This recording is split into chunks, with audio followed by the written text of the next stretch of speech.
বাংলাদেশ কি সত্যি গৃহযুদ্ধের দিকে যাচ্ছে? বাংলাদেশকে নিয়ে খুবই নেগেটিভ পরিকল্পনা অনুযায়ী কাজ হচ্ছে।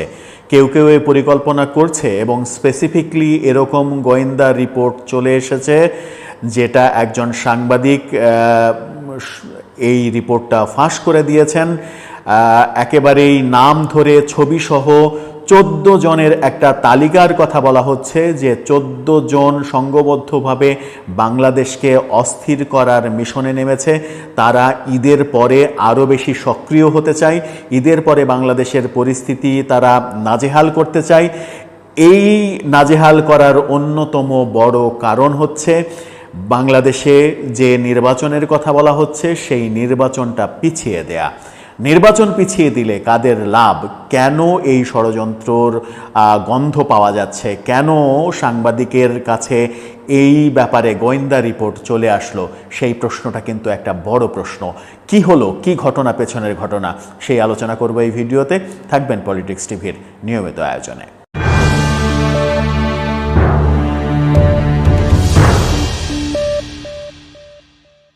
দর্শক, পলিটিক্স টিভির নিয়মিত ভিডিওগুলো এখন থেকে স্পন্সর করছে প্রজাপতি.টিভি, নতুন ওটিটি প্ল্যাটফর্ম। আপনারা চাইলে ইউটিউবে, ফেসবুকে, ইনস্টাগ্রামে, টিকটকে দেখে নিতে পারেন। ডেসক্রিপশন বক্সে লিঙ্ক দেওয়া আছে, সেখান থেকেও দেখে নিতে পারেন। প্রজাপতি.টিভি আগামী ঈদে 8 দিনব্যাপী বিশেষ আয়োজন করছে। তাদের চমকপ্রদ সেই বিনোদন দেখার জন্য এখনই সাবস্ক্রাইব করে তাদের সঙ্গে থাকতে পারেন। চলে যাই মূল ভিডিওতে। বলা হচ্ছে বাংলাদেশকে নিয়ে, বাংলাদেশকে অস্থির করার একটা মাস্টার প্ল্যান তৈরি হয়েছে এবং সেটা তৈরির পেছনে 14 জন মানুষ কাজ করছেন। এই 14 জন কারা? আমি নিজেও জানি না এই 14 জন কারা। সাংবাদিক জিল্লুর রহমান তার একটি ভিডিওতে এই তথ্য ফাঁস করেছেন। সাংবাদিক জিল্লুর রহমানের এই ভিডিও আবার সামাজিক যোগাযোগ মাধ্যমে শেয়ার দিয়েছেন আল জাজিরার আলোচিত সাংবাদিক জুলকারনাইন শায়ের।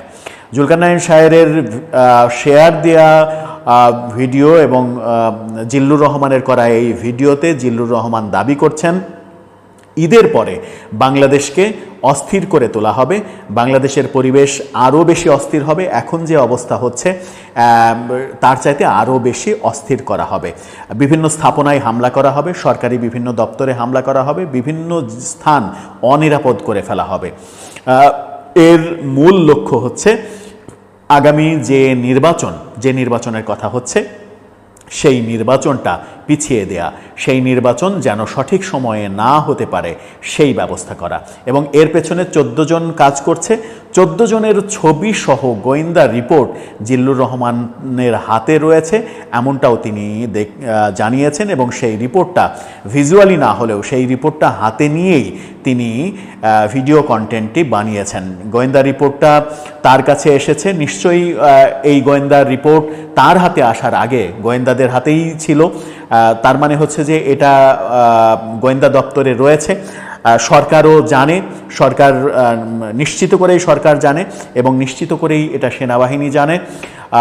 তাহলে এই যে অস্থির করে তোলার প্ল্যান, বাংলাদেশকে অস্থির করে তোলার প্ল্যান, এই প্ল্যান কারা করতে পারে? কাদের লাভ নির্বাচন পিছিয়ে গেলে? খুব সহজেই বোঝা যায় নির্বাচন পিছিয়ে গেলে কাদের লাভ।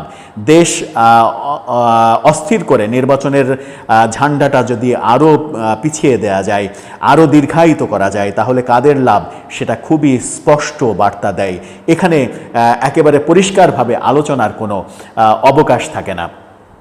এই মুহূর্তে বাংলাদেশে যে কাণ্ডটা ঘটছে, সেনাবাহিনীর বিরুদ্ধে যে ধরনের কথাবার্তা বলা হচ্ছে, একপাক্ষিক কথাবার্তা, যে কথার কোনো ডকুমেন্টস নেই, যে কথার কোনো প্রমাণ নেই, একটি ফেসবুক পোস্ট কিংবা একটা ভিডিও বার্তা, সেই ফেসবুক পোস্ট এবং ভিডিও বার্তায় যেভাবে সেনাবাহিনীকে খাটো করা হয়েছে, যেভাবে সেনাবাহিনীকে প্রশ্নবিদ্ধ করা হয়েছে এবং তাতে করে দেশকে একেবারে একটা গৃহযুদ্ধের দিকে ঠেলে দেওয়া হচ্ছে, সেটা নাকি আরও বেশি ভয়াবহ আকার ধারণ করবে ঈদের পরে। তাহলে কি এই সেনাবাহিনীর পেছনে লাগা এটাও ওই কর্মকাণ্ডের ধারাবাহিকতা? সেটা জানি না যে ওই 14 জনের সঙ্গে এই ঘটনাগুলোর কোনো ব্যক্তির যোগসাজশ আছে কিনা কিংবা সম্পর্ক আছে কিনা। আমার ব্যক্তিগতভাবে মনে হয়েছে যে দেশকে অস্থির করে তোলার একটা পাঁয়তারা কিন্তু চলছে। নির্বাচন পিছিয়ে দেওয়া, নির্বাচন সঠিক সময়ে যেন না হয়, এটা একটা বড় কারণ। আর একটা বড় কারণ জিল্লুর রহমান যেটা বলছেন সেটা হচ্ছে যেটা বিএনপির জন্য সব থেকে আশঙ্কাজনক। তিনি বলছেন যে এই গোয়েন্দা রিপোর্ট বলছে এর মূল উদ্দেশ্য নির্বাচনকে পিছিয়ে দেয়া এবং বিএনপিকে দুর্বল করে দেয়া, ছলে বলে কলে কৌশলে বিএনপিকে দুর্বল করে দেয়া, বিএনপি যেন অসহায় হয়ে যায়, বিএনপি যেন নিস্তেজ হয়ে যায়, বিএনপি যেন দুর্বল হয়ে যায়, যাতে করে আগামী নির্বাচনে বিএনপি তার কাঙ্ক্ষিত ফলাফল যেন অর্জন করতে না পারে। আওয়ামী লীগকে এক ধরনের ঝেঁটিয়ে বিদায় করা হয়েছে। আওয়ামী লীগের বিরুদ্ধে ষড়যন্ত্র হয়েছে। আওয়ামী লীগের দাবি যে তাদেরকে ষড়যন্ত্র করে সরিয়ে দেওয়া হয়েছে, আমেরিকান ষড়যন্ত্র ছিল। তারা দাবি করছে জো বাইডেন সরকার তাদের বিরুদ্ধে ষড়যন্ত্র করেছে। ষড়যন্ত্র তত্ত্ব যদি সত্য হয় তাহলে ষড়যন্ত্র কি এখনও চলছে? আমেরিকার জো বাইডেন প্রশাসনের যে ভূমিকা ছিল, বৈষম্য বিরোধী আন্দোলনেও যে আমেরিকার ভূমিকা ছিল, সেটা আসিফ মাহমুদ সজীব ভুঁইয়ার সেই ভিডিও বার্তায় কিন্তু স্পষ্ট করে তিনি নিজেই বলেছেন যে বৈষম্য বিরোধী আন্দোলনের সময় তারা নিয়মিত আমেরিকান অ্যাম্বাসির সঙ্গে যোগাযোগ রক্ষা করেছেন, তাদের সঙ্গে তিনি নিজেই এই যোগাযোগটা মেনটেন করেছেন। তার মানে হচ্ছে যে ওই আন্দোলনের সময় থেকেই আমেরিকার একটা সাপোর্ট ছিল আন্দোলনের পক্ষে। সাপোর্ট ছিল বলেই আন্দোলনটা অনেক সহজ সাধ্য হয়েছে। তা না হলে শেখ হাসিনার পতন হতে হয়তো আরও সময় লাগতে পারত, কিন্তু আরও সময় লাগেনি আমেরিকার এই অংশগ্রহণের কারণে, এটা অনেকে মনে করেন।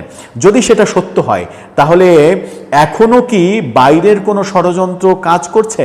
এখনও কি অন্য কোনো দেশের, এখন আমেরিকার ষড়যন্ত্র বিএনপির বিরুদ্ধে হওয়ার কোনো কারণ আছে বলে অন্তত আমি মনে করি না। কারণ আমেরিকার একমাত্র কনসার্ন হচ্ছে মৌলবাদ যেন মাথাচাড়া দিয়ে না ওঠে, যেটা তুলসী গ্যাবার্ড বলেছেন স্পষ্ট করে যে খেলাফতের নামে যে মৌলবাদ এবং জঙ্গি রাষ্ট্রের দিকে বাংলাদেশ যাচ্ছে, জঙ্গিরা মাথায় উঠে পড়ছে, জঙ্গিরা বিভিন্ন কার্যক্রম করছে, এটা কোনোভাবেই ট্রাম্প প্রশাসন মেনে নেবে না। কিন্তু বিএনপির সঙ্গে কিংবা আওয়ামী লীগের সঙ্গে এই জঙ্গিদের সংশ্লিষ্টতা নিশ্চয়ই নেই, কোনো কালেই ছিল না। এটা আওয়ামী লীগের কথা বলছি বলে আবার বিএনপির যারা সাপোর্টার তারা আবার রাগ করবেন না প্লিজ। কারণ হচ্ছে যে জঙ্গি সম্পৃক্ততার ব্যাপারে এই দুটো দলের সঙ্গে কখনোই কোনো অভিযোগ কোনো কালেই ছিল না বলতে নির্দিষ্ট কিছু দল যারা খেলাফত চায়,